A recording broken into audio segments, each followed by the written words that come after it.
सरकारी कार्यालयांमध्ये कागदपत्रांचे ढीगच्या ढीग असतात नाही का? ते कसे सांभाळले जातात याचा कधी विचार केलाय? चला, आज आपण शासकीय रेकॉर्ड्स व्यवस्थापनाची ही जी अधिकृत प्रणाली आहे ना, ती सोप्या भाषेत समजून घेऊया. ठीक आहे. तर कोणत्याही गोष्टीच्या मुळाशी जाणं महत्त्वाचं असतं. ही संपूर्ण प्रक्रिया का तयार केली गेली, या मागचा मूळ उद्देश काय आहे, चला आधी ते समजून घेऊ. हे बघा, हे काही साधेसुधे नियम नाहीयेत.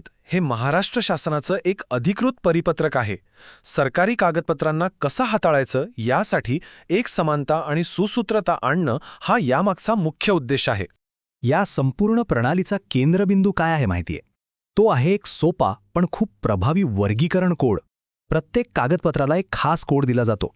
त्यामुळे काय होतं तर ते कागदपत्र ओळखणं, शोधणं आणि ते किती काळ जपायचं हे ठरवणं खूप सोपं होऊन जातं. आणि हे बघा, या टेबलमध्ये संपूर्ण प्रणालीचं सार एकाच ठिकाणी दिलं आहे. कागदपत्रांचा वर्ग कोणता, तो किती काळ जपून ठेवायचा आणि त्यासाठी कोणता रंग वापरायचा, सगळं एका नजरेत. किती सोपी आणि प्रभावी पद्धत आहे, नाही का?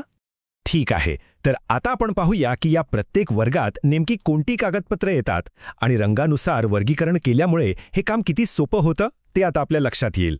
सुरुवात करूया सर्वात महत्त्वाच्या वर्गापासून, तो म्हणजे वर्ग अ. यासाठी लाल रंग ठरलेला आहे. ही कागदपत्र म्हणजे संस्थेचा आत्माच आहेत.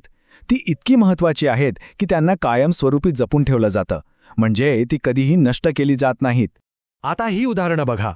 नियुक्ती आदेश, सेवा पुस्तकं, ऑडिट रिपोर्ट्स. यावरून एक गोष्ट स्पष्ट होते की ही कागदपत्र म्हणजे विभागाच्या कामकाजाचा आणि कर्मचाऱ्यांचा एक प्रकारे कायमस्वरूपी इतिहासच आहे. ही संस्थेची ओळख आणि तिची आठवण आहे. पुढचा वर्ग आहे ब, ज्यासाठी हिरवा रंग वापरला जातो. ही कागदपत्र तब्बल 30 वर्षांसाठी जपून ठेवली जातात.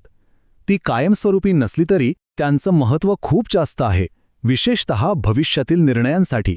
हे कागदपत्र भविष्यात काही तपासणी करायची झाल्यास किंवा प्रशासकीय जबाबदारी निश्चित करण्यासाठी खूप गरजेची असतात. म्हणूनच त्यांना कायमस्वरूपी नाही पण एका मोठ्या कालावधीसाठी जपून ठेवलं जातं. आता वळूया क वर्गाकडे. पिवळ्या रंगाच्या फाईल्समध्ये ठेवलेली ही कागदपत्र 10 वर्षांच्या कालावधीसाठी जपली जातात. यांना आपण मध्यम मुदतीच्या महत्त्वाच्या नोंदी म्हणू शकतो. या प्रकारात बहुतेक करून विभागाच्या नियमित प्रशासकीय कामांशी संबंधित नोंदी असतात. म्हणजे बघा, मासिक अहवाल, कर्मचाऱ्यांच्या रजेचा इतिहास, या गोष्टी ठराविक कालावधीनंतर आपोआपच कमी महत्त्वाच्या होतात.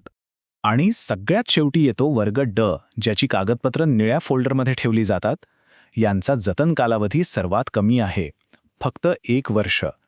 हे साधारणपणे रोजच्या वापरातली आणि तात्पुरत्या स्वरूपाची कागदपत्र असतात. यांची भविष्यात फारशी गरज लागत नाही, त्यामुळे ती 1 वर्षानंतर नष्ट केली जातात, जेणेकरून अनावश्यक कागदपत्रांची गर्दी टाळता येते. पण मग एक प्रश्न नक्कीच मनात येतो की जेव्हा एखाद्या कागदपत्राचा ठरलेला कालावधी पूर्ण होतो तेव्हा त्याचं पुढे काय होतं? त्याला असंच फेकून देतात का? तर नाही, अजिबात नाही. त्यासाठी सुद्धा एक अत्यंत शिस्तबद्ध आणि औपचारिक प्रक्रिया आहे. यासाठी नाशीकरण हा शब्द वापरला जातो.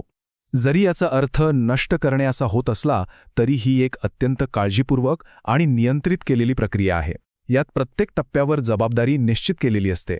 आणि ही स्लाईड आपल्याला नाशीकरणाचे महत्त्वाचे टप्पे दाखवते. आधी नष्ट करायच्या फाईल्सची नोंदणी होते, मग समितीकडून मंजुरी मिळते आणि शेवटी नष्ट केल्याचीही नोंद होते. सगळी प्रक्रिया इतकी पारदर्शक आहे की कोणतंही महत्त्वाचं कागदपत्र चुकीने नष्ट होणार नाही याची पूर्ण खात्री केली जाते.